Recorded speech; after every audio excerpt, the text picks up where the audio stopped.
Our thought processes, right or wrong, will determine our success or our failure. There's been a lot of study done on the brain, and more today as people are seeking to know more about how we think. One such researcher and author is Dr. Carolyn Leaf. Anybody heard about Dr. Leaf? Great. We love her work. And she is a devout Christian as well. Our thinking essentially determines our actions. Our actions are tied in with our implementation and the way that we operate, things that we do. And this will ultimately lead to our success. So we're going to talk about the top 3 thinking shifts that we can make to bring us to a higher level.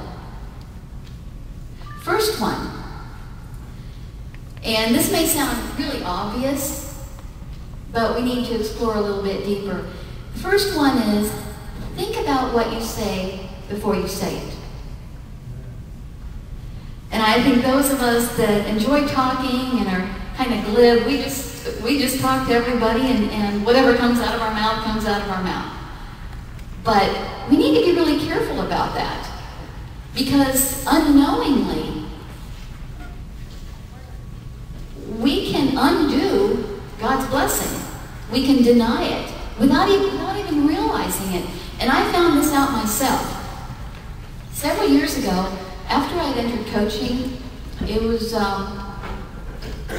probably about 2004, 2005. And I had been a serial entrepreneur all my life. I had a number of different types of businesses, but I always found peaks and valleys and just a lack of overall stability and security. And as a woman, security was the most important thing in my life. I mean, ask my husband. When he said, "Will you marry me?" I said, "Can you provide security?" So security was really, really important to me.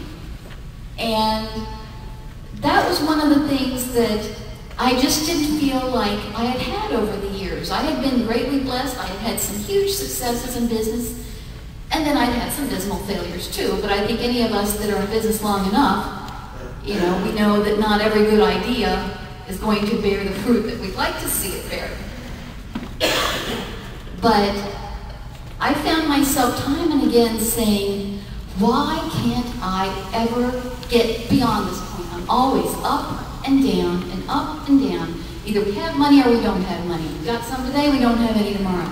And it didn't feel like it was anything that I was doing differently with spending, because I tend to be pretty frugal most of the time. But it was like the money was there and the money wasn't there. How many of you have had ups and downs with your finances? Okay, so you know what I'm talking about. Okay, I see 2 hands up over there. 2 hands, 3 hands. Okay.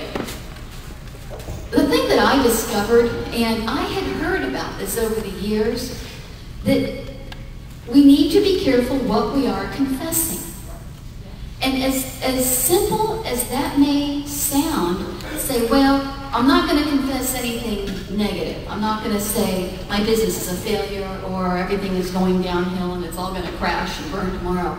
No, I'm not even talking about that. But something as small as, why can't I get beyond? And that's what I was saying. I wasn't confessing failure, but I was saying, why can't I ever seem to get beyond that?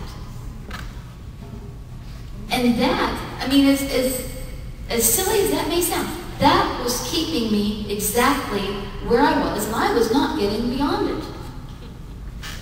And then one day it was, something came to my memory. It kind of made me think about, okay, I listen to all these people that say, I've got to confess it right. What is it that I'm not confessing here?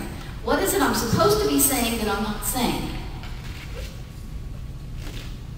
And finally, it came to me that what I was saying still was tinged with doubt. And it was showing a lack of faith.